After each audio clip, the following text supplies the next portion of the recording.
اور انسان میں ایک ڈسپلن آ جاتا ہے اللہ رسول کو یاد کرنے کا. آپ دیکھیں 11 مہینے تو ہم ویسے ہی سارا دن دنیا داری میں لگے ہوتے ہیں, پر ایک مہینہ ایسا ہوتا ہے کہ جس میں ہم ایک اپنے اندر ایک برداشت لاتے ہیں, ایک صبر لاتے ہیں, ایک ضبط پیدا کرتے ہیں, اور میں سمجھتا ہوں یہ ایک نعمت ہے اور ہمیں اس نعمت کا فائدہ اٹھانا چاہیے. اچھا محسن, اگر میں یہ بات کروں کہ جس وقت ہم یہ عمل بھی کر رہے ہوتے ہیں, ایک طرف عبادت ہو رہی ہوتی ہے, جیسے آپ نے فرق بھی بتا دیا, میں یہ سمجھتی ہوں بہت اچھی بات ہے. سالہ سال جو نہیں ہو رہا وہ ماہ رمضان میں کی جا رہی ہے عبادت, نماز پڑھی جا رہی ہے. وہاں پر جو لوگ اسی چیز میں اچھائی میں برائی تلاش کر رہے ہوتے ہیں, تنقید کر رہے ہوتے ہیں کہ اب تو مساجد فل ہو گئی, اب دیکھیں اب ختم ہو جائے گا سلسلہ, ان کے بارے میں کیا پیغام؟ دیکھیں میں سمجھتا ہوں کہ دیکھیں نماز 5 وقت فرض ہے. اس کا یہ مطلب نہیں کہ صرف آپ رمضان میں نماز پڑھیں اور 11 مہینوں میں اپنا پڑھیں, بالکل ہے, لیکن طنز ہمیں نہیں کرنا چاہیے. اللہ نے کہا ہے کہ میں آپ شرک کے علاوہ جتنے آپ زمین آسمان گناہوں سے بھر لیں, لیکن اگر آپ توبہ طائب ہوں گے تو میں آپ کو معاف کر دوں گا. تو ہمیں ایک دوسرے کو جج کرنے سے پہلے ہمیں اپنے آپ کو دیکھنا چاہیے. ہم کسی اگر 5 انگلیاں, اگر 1 انگلی ہم کسی پہ اٹھاتے ہیں تو ہمیں یہ دیکھنا چاہیے کہ بقایا 4 انگلیاں ہماری طرف ہوتی ہیں. بے شک بے شک. تو میں نہیں سمجھتا کہ ہمیں کسی کا مذاق اڑانا چاہیے, لیکن یہ بھی ایٹ لیسٹ خدا نے ان کو توفیق دی ہے جو 11 مہینے نہیں کر پاتے, وہ اس بابرکت مہینے میں آ کے وہ عبادتیں کرتے ہیں یا پھر روزے رکھتے ہیں یا کچھ اچھے کاموں سے اپنے آپ کو برے کاموں سے روکتے ہیں اور اچھے کاموں کی طرف مائل ہوتے ہیں. تو دیکھیں بخشنے والی میرے رب کی ذات ہے. آپ کو یاد ہوگا ایک مولانا طارق جمیل صاحب کا میں ایک بیان سن رہا تھا, انہوں نے ایک کفل کا ایک واقعہ بتایا تھا, ایک مشہور واقعہ تھا کہ ایک شخص گناہ گار تھا, لیکن آخر وقت میں اس نے ایک ایسا عمل کر دیا اور لوگ تو اس کی جنازے اٹھانے کے لیے تیار نہیں تھے. ویڈیو وائرل ہوئی تھی, پھر اس پہ باہر لکھا گیا کہ دیوار پہ لکھا گیا کہ اللہ نے کفل کو معاف کیا. تو اللہ دلوں کا مالک ہے, اس کی نیتوں پہ نظر ہے, اور میں سمجھتا ہوں ہماری نیت درست ہونی چاہیے. پھر جو احکامات ہیں, عبادت کرنی ہے, نماز پڑھنی ہے, زکوٰۃ دینا ہے, وہ تو ایک ضروری ہے, لیکن اللہ تعالیٰ فرماتا ہے کہ حقوق اللہ میں معاف کر دوں گا, حقوق العباد بالکل بالکل. ہمیں اس چیز سے بہتر اوائڈ کرنا چاہیے کہ ہم کسی کی دل آزاری کریں, ہم کسی کا حق غضب کریں, اور بھی اس طرح کی چیزوں سے ہمیں گریز کرنا چاہیے. باقی گناہ گار ہم سب ہیں. نہیں, لیکن آپ نے نیتوں کا کہہ دیا نا, وہیں پر ابھی اس پہ سیاسی سوالات کی طرف بھی مجھے آنا ہے, لیکن میں آپ سے بلال درخواست کروں گی کہ نعت مبارک سنائیے.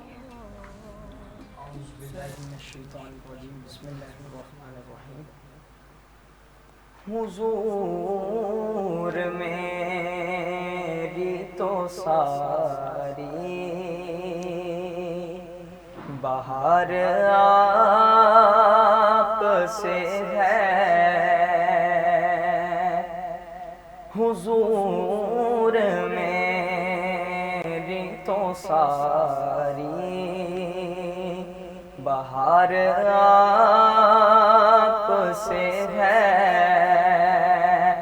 میں بے قرار تھا, میں بے قرار تھا, میرا قرار آپ سے ہے. حضور میری تو ساری بہار آپ سے ہے, اور میری تو ہستی کیا ہے میرے غریب نواز, میری تو ہستی کیا ہے میرے غریب نواز. جو مل رہا ہے مجھے سارا پیار آپ سے ہے. میں بے قرار تھا, میرا قرار آپ سے ہے. حضور میری تو ساری, اور کہاں وہ ز مدینہ کہاں میری ہستی کہاں وہ ز مدینہ کہاں میری ہستی یہ حاضری کا سبب بار بار آپ سے ہے میں بے قرار تھا میرا قرار آپ سے ہے حضور میری تو ساری بہار آپ سے ہے میں بے قرار تھا میرا قرار آپ سے ہے حضور میری تو ساری سبحان اللہ، ماشاء اللہ، جزاک اللہ خیر۔ مخدوم محسن صاحب ہمارے ساتھ موجود ہیں، اور ایسا ہو نہیں سکتا کہ جب کوئی اگر پولیٹیشین یعنی سیاسی انسان ہو اور سیاست پر بات نہ کی جائے۔ میں نے آغاز میں ہی کہا، ویسے تو ملکی صورتحال جو ہم اس وقت دیکھ رہے ہیں، مخدوم کیا کہیں گے جہاں ہم بات کرتے ہیں کہ ہمارے ملک کو اتنے خدشات، یعنی جہاں دشمن تو ہے ہی باہر، لیکن اندرونی بھی بہت ساری چیزیں ہیں جس میں ہم یا تو اپنے کندھے دے دیتے ہیں نادانی میں اپنی، اور ہم سمجھ نہیں پاتے۔ ابھی جو صورتحال ہے اس میں ہم نے یہ بھی دیکھا کہ عمران خان صاحب جب بات بھی ہو گئی ساری، یعنی ووٹنگ کا، جب سڑکوں پر پی ٹی آئی کے سارے کارکنان جمع ہیں، وہاں پر کبھی اشتعال انگیزی میں کسی بھی تحریک کا پرچم نظر آتش کیا گیا۔ اسی کے ساتھ ساتھ افواج پاکستان کی جب ہم بات کرتے ہیں تو ان کے بارے میں خاصی تنقید، چاہے سوشل میڈیا پر ہو، چاہے ریلیز میں، مختلف جگہ، کیا کہیں گے اس بارے میں؟ عوام کو اس پروپیگنڈے کے اندر کتنا کتنا احساس کرنا چاہیے کہ یہ کیا ہو رہا ہے ہمارے ملک کے خلاف؟ دیکھیں، پہلی چیز یہ کہ کسی بھی پاکستان کی ایک تاریخ رہی ہے کہ آج تک کسی بھی وزیر اعظم نے اپنی مدت پوری نہیں کی۔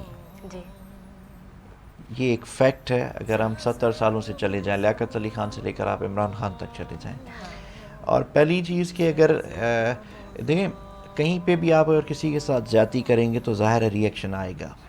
ابھی جو لوگ عمران خان صاحب کے ووٹ پہ آئے تھے، 170-72 جو ممبرز ان کے تھے، اب اگر انہوں نے اپنی وفاداری تبدیل کی ہے تو ان کا اصولی موقف یہ ہونا چاہیے تھا کہ وہ پہلے ریزائن کریں، اپنے بلبوتے پر ووٹس یعنی لیں۔ باہر والوں سے زیادہ جو ساتھ والے ہیں ان کی ذمہ داری، ان کی ذمہ داری تھی وہ ووٹس لے کر پھر اپنے مینڈیٹ سے لے کر پھر آئیں۔ ابھی مینڈیٹ ان کا ہے تو اس پہ ان کو رد عمل ہے کہ وہ یہ ہمارے مینڈیٹ پہ آئے ہوئے ہمارے حکومت کے خلاف ہو گئے لوگ، اور ان کا ایک اپنا انیشیٹو ہے۔ میں سمجھتا ہوں کہ اداروں کو متنازع نہیں ہونا چاہیے اور اداروں کو بیچ میں انٹروین بھی نہیں کرنا چاہیے، لیکن جس طرح سے آپ دیکھیں کہ عدالت نے وہ انٹروین کر کے فیصلہ دیا، ٹھیک ہے، وہ عدالت کا احترام ہم سب پہ واجب ہے، ہمیں احترام کرنا چاہیے، لیکن ہم یہ امید رکھیں گے کہ اب عدالت جس طرح سنڈے کو کھلی یا رات کو 12 بجے کھلی، کسی عام شہری کے لیے بھی عدالت اسی طرح سے یہ ایک ریلیف بڑا دے گی۔ اہم سوال چلا گیا، دیکھ لیں اس پلیٹ فارم سے۔ جی، بالکل، مطلب ایک مناسب ڈیمانڈ ہے ایز اے پاکستان کا شہری، میں یہ ڈیمانڈ کروں گا کہ جس طرح سے 12 بجے عدالت کھولی گئی، عدالت کا ہم آج بھی احترام کرتے ہیں، لیکن جس طرح سنڈے کو تالے کھولے گئے یا کل رات کو سب نے دیکھا کہ سیٹرڈے کو 12 بجے عدالت کے دروازے کھولے گئے، میں یہ چیف جسٹس صاحب سے یہ امید رکھوں گا کہ آئندہ کسی غریب کے لیے، کسی مظلوم کے لیے، جس طرح یہاں سندھ میں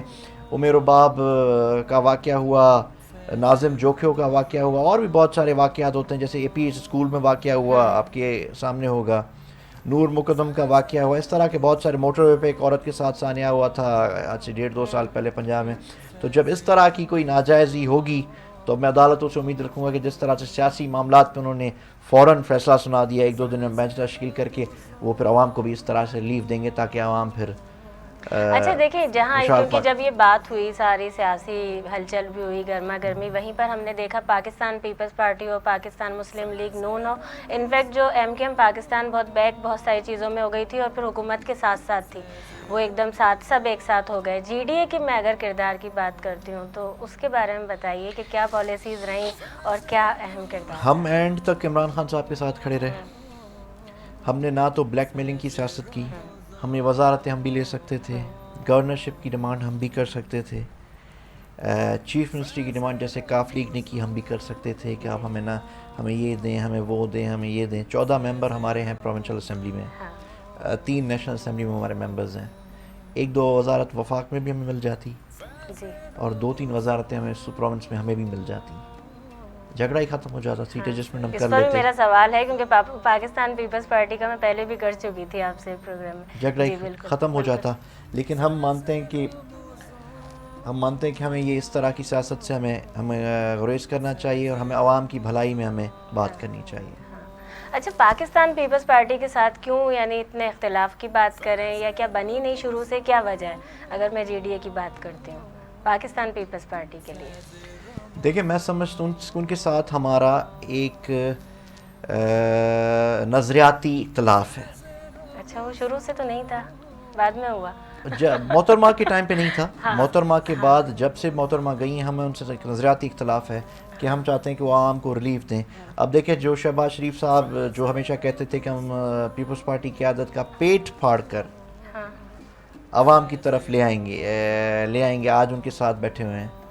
ایک موقف ہونا چاہیے, انسان کا ایک نظریہ ہونا چاہیے. لیکن یہ نظریہ اور موقف تو ہم نے کہیں پر بھی نہیں دیکھا نا, جہاں یعنی آپ جو ساتھ کھڑے ہونے کی حکومتی سطح پہلے جب بات ہوتی ہے تو وہیں کہیں ایسا نہیں لگتا کہ نظریہ اپنی ضروریات کے حساب سے یا مناسبت کے حساب سے تبدیل کر لیا گیا؟ دیکھیں پولیٹیکل گراؤنڈ ریالٹیز کو مد نظر رکھتے ہوئے فیصلے چاہیے تبدیل ہوتے ہیں, لیکن میں سمجھتا ہوں سیاست کو کاروبار نہ بنایا جائے. اور جس طرح کی دیکھیں آئین کی خلاف ورزی پہ اگر سپریم کورٹ نے ایکشن لیا تو سپریم کورٹ کو اس پہ بھی ایکشن لینا چاہیے تھا, یا لینا چاہیے جو لوگ پیسے لے کر جنہوں نے اپنی وفاداری تبدیل کی ہے, جو 14-15 ممبران ہیں. اور اس طرح کے, اور کل جیسے آپ سن رہے تھے ایم کیو ایم کی کچھ لوگ کہہ رہے تھے, میرا خالد مقبول صدیقی کی اسٹیٹمنٹ تھی کہ ہم نے سب سے زیادہ اس بار ہم نے منوایا ہے. نہیں اس پہ ایک اور سوال ہے, آپ اپنی بات مکمل کریں. انہوں نے کہا منوایا ہے, یا جس طرح سے میں سب کے جنرلی کہہ رہا ہوں, جیسے پرویز الہی صاحب نے ایک رات پہلے اسٹیٹمنٹ دی کہ میں اپوزیشن. شعر و شاعری بھی ہوئی ہے اس بار, تو وہاں پہ جب یہ سارا فیصلہ آیا ہے تو سیاسی جماعتوں کی طرف سے شعر و شاعری بھی, اس بار ماحول الگ تھا. اس بار میں جنرلی ایک چیز کہہ رہا ہوں کہ مطلب ہمیں بہتری کی طرف جانا چاہیے. ہمیں اسے بلیک میلنگ بارگیننگ کی سیاست سے دور ہٹ کر ہمیں اپنے عوام کی نظریات کو مد نظر رکھتے ہوئے ہمیں فیصلے کرنے چاہیے. دیکھیں لیٹس سی کس طرف. اچھا عمران خان صاحب نے یہ بھی تو کہا تھا کہ جو چوروں نے لٹیروں نے جو دولت پاکستان کی لوٹی ہے وہ بھی چاہے وہ باہر بھی ہو واپس آئے گی. وہ کچھ بتائیں نا, اس پر لوگ انتظار ہی کرتے رہ گئے لیکن وہ واپس نہیں آ سکی, بلکہ جو خزانے میں تھی وہ چلی گئی. دیکھیں ہمارا ایک سسٹم, ایک نظام خراب ہوا ہے. ایک شخص کے آنے یا جانے سے وہ ٹھیک نہیں ہو سکتا. پہلی چیز ہمیں ایک سسٹم کو ٹھیک کرنے کی ضرورت ہے. ہمیں پہلی چیز کہ اداروں کو پارلیمنٹ کے معاملات میں مداخلت نہیں کرنی چاہیے, پہلی بات. دوسری چیز جب دیکھیں قرضوں میں ایک ریپڈ ڈکریز آیا ہے. اس کے علاوہ اب اگر انٹرنیشنل پالیسی آپ دیکھ لیں کہ جو فورن پالیسی ہوئی کہ پچھلے ٹرم میں, میرا دیکھیں ڈائریکٹلی پی ٹی آئی سے کوئی تعلق نہیں, ہم ان کے الائز ہیں. نہیں بالکل بھی نہیں, لیکن سوال بنتا ہے, بالکل سوال بنتا ہے. لیکن 4 سال پچھلے جو ہیں اس میں آپ دیکھیں ایک بھی ڈرون اٹیک پاکستان میں نہیں ہوا. لیکن کل ویسے بہت اٹیکس ہوئے. نہیں ڈرون اٹیک نہیں ہوا, امریکہ نے کوئی ڈرون اٹیک نہیں. لیکن کل جب سے یہ حکومت گئی, کل پہلا وزیرستان میں ڈرون اٹیک ہوا ہے. وزیرستان میں 7 لوگ ہلاک ہوئے, کل سے یہ ہوا ہے.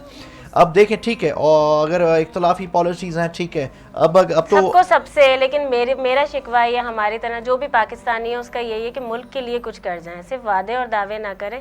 ابھی تک ہم نے یہی دیکھا. ابھی تو ٹھیک ہے عمران خان صاحب چلے گئے, اب تو نئی حکومت منتخب ہو گئی. شہباز شریف صاحب کافی تجربہ رکھتے ہیں, زرداری صاحب تجربہ رکھتے ہیں, مولانا صاحب ان سے زیادہ تجربہ رکھتے ہیں. پاکستانی قوم یہی سارے تجربے دیکھتی ہوئی آ رہی ہے نا بہت عرصے. نہیں لیکن اگر یہی تجربہ کرنا ہے تو دیکھتے ہیں کہ 8-10 دنوں میں یا 15 دنوں میں دیکھیں کہ شاید پیٹرول 50 روپے کا ہو جائے اور ڈالر 80 روپے کا ہو جائے, ہم بھی دیکھیں گے اور دیکھیں گے کہ کس طرح حالات جاتے ہیں. لیکن حالات بہتر ہونے والے نہیں ہیں. یہ فی الوقت 15-20 دن کے لیے ریلیف دے سکتے ہیں, کوئی سبسڈی دے دیں تو دے دیں, لیکن حالات خراب, اکنامیکل حالات خراب سے خراب تر جائیں گے جب تک کرپشن نہیں رکے گی اس ملک میں. لیکن رکی نہیں نا, وہ بھی بڑی وہی سوال ہے, یعنی جو عوام کا سوال ہے کہ خان صاحب کے ساتھ کھڑے ہوئے لوگوں نے کی نا, اس کے بعد تو یہ ہوا.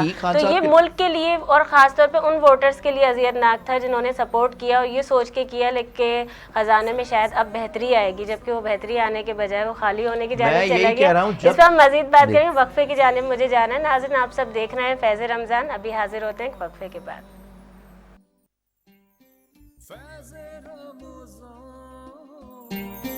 فیض رمضان,